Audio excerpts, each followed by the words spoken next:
Alan1990 here, guys, and today I am reviewing Mobile Suit Gundam The Origin Volume 1 Activation by Yoshikazu Yasuhiko. Yeah, first and foremost, before I start the review, I just want to give a shout out to a fellow manga reviewer, Immortalium, over on the Emerald Isle. He just recently bought this for his birthday. And Immortalium, once you've finished reading this, if you could also, if you want to, do your own review of this, as I'd also like to hear your thoughts in it as well. I mean, me personally, this is like my first venture into the complete Gundam franchise, so this was like completely new to me, but I believe you have seen the anime, so you probably know a lot more about it than I do. So yeah, I'd like to hear your thoughts on this once you finish reading it. So yeah, let's get started.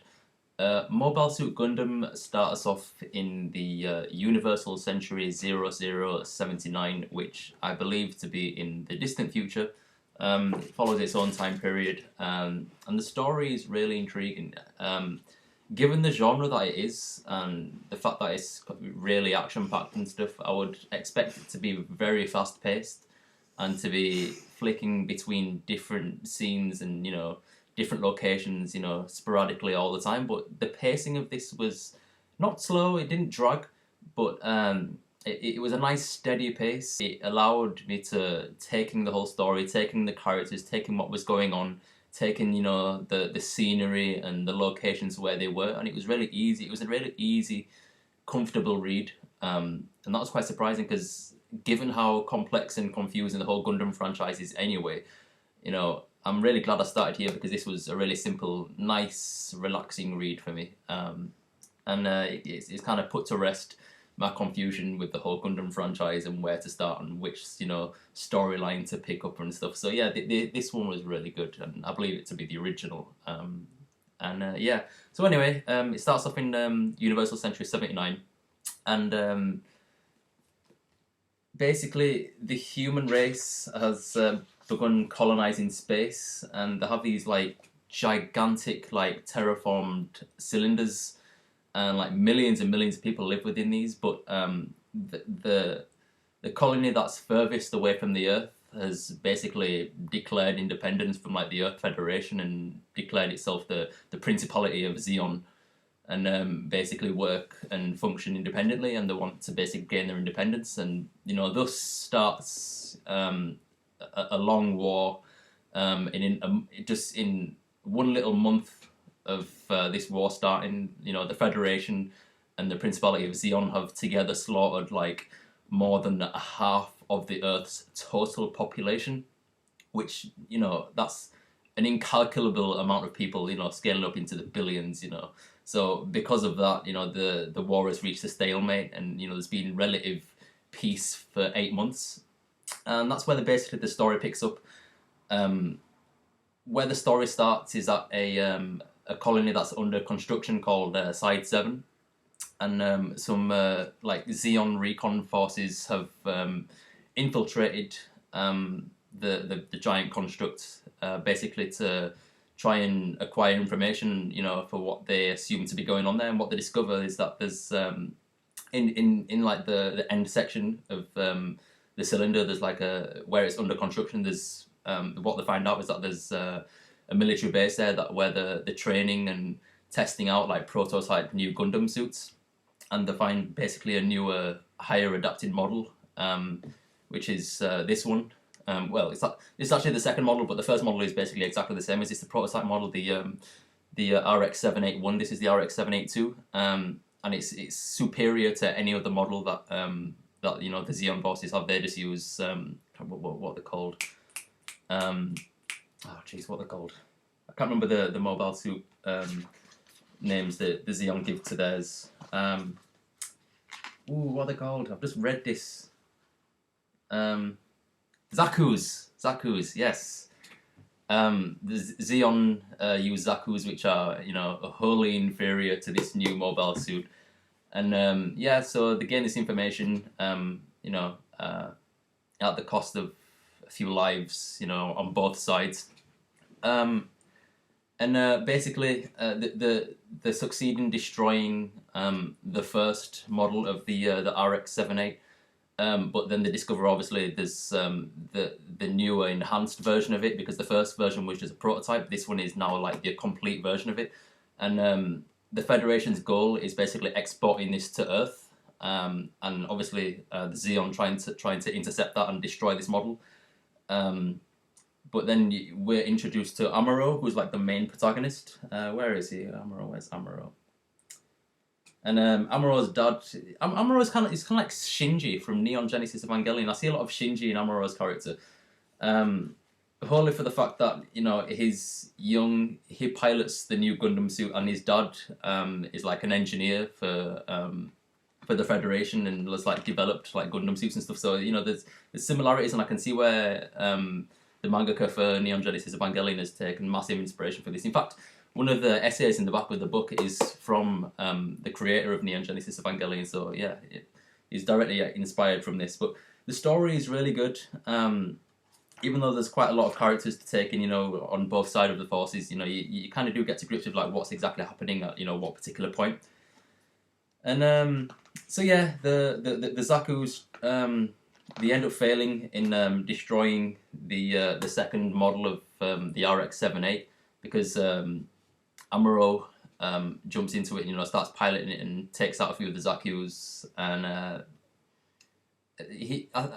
believe he was already technically aware of how to pilot it, like the basics of it. Obviously, his dad is like an engineer, and basically one of the first scenes is showing him going through like schematics and stuff, things that I shouldn't really be looking at in his dad's office. So yeah, he's already got like a technical awareness of how to pilot these things, and the fight scenes are really, really interesting. But on that same note, I would also say that the fight scenes sometimes can be quite far-fetched, because obviously, even though Amuro has a basic understanding of how to pilot the Gundam, it's still a new model, and it's brand new, and he doesn't have any combat experience. He hasn't grown up on Earth, and he's 15 years old, and he's going up against elite forces. That basically the main protagonist in this volume is somebody called the Red Comet, and he's already very, very, very experienced in warfare and tactics, and Amuro puts up a good fight against him, even though obviously his Gundam suit's superior to the Red Comet's. The Red Comet has that combat experience, and I see that as one up on him. So basically, all the fight scenes are Amuro. I don't want to say getting his ass kicked, but in a sense, yes. But he's kind of just like going with the flow and like kind of learning as he's going along, like a kinesthetic learner. He learns by doing, but learning by going up against elite forces who really and truly, if you were in a if you were in a mobile suit that was any less superior to this, you'd be dead against the Red Comet. He's a combat ace. He's like the Achilles of his army. He's just a badass, and the fight scenes, they're very well choreographed. They're very well put together. And yeah, I mean, they are entertaining. I don't really have too many gripes. I have a few certain gripes about the characters, like Amuro. He's quite naive, and can be quite annoying sometimes. Then there's the female lead, Fro, and I found her to be quite annoying. I won't give away a spoiler, but there's like something that happens to her that's quite devastating.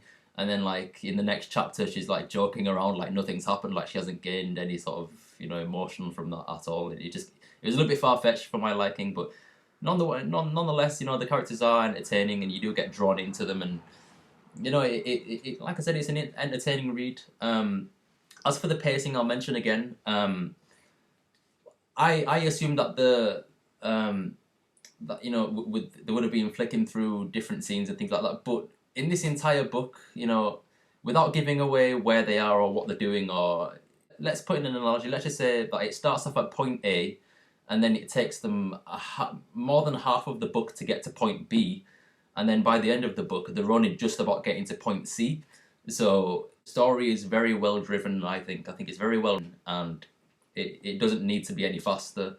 and it doesn't need to be any slower than it, it already is. So for me, the only thing that really makes the main protagonist, Amuro, stand out and appear interesting is the fact that he's going up against the Red Comet, aka Shah, or Char, I'm not sure how you pronounce his name, who's a much better fighter than he is, a lot more experienced, a lot more mature, and yeah, the only thing that Amuro's really got on his side is the fact that his mobile suit is superior. But now that the Xeon forces have intel on this new model, perhaps they'll be able to develop their own, superior mobile suits to combat this one. Obviously, I've never watched the original anime, so I don't know.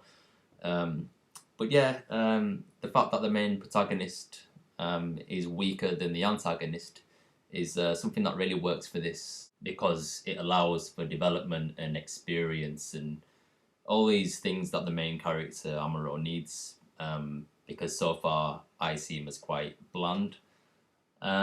So yeah, the Red Comet is so far probably the most entertaining character in this so far.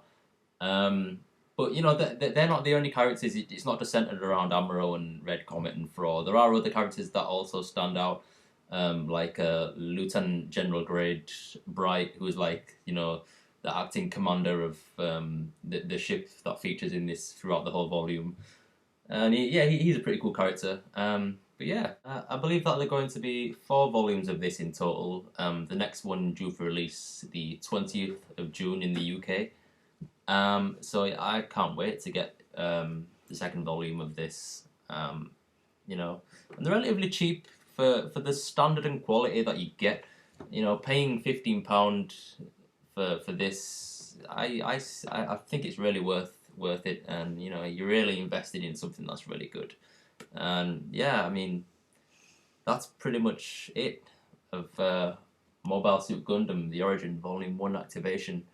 An extra note, there's somebody called Kunio Okawara, who was like the mechanical designer in this, and you can really see where his input has been put into this, because there's a lot of like terminology and the mechanics of the actual like ships and the Gundams and things like that. You can really see his technical expertise written in this. I think I will be picking up the original anime if this is literally where it all began.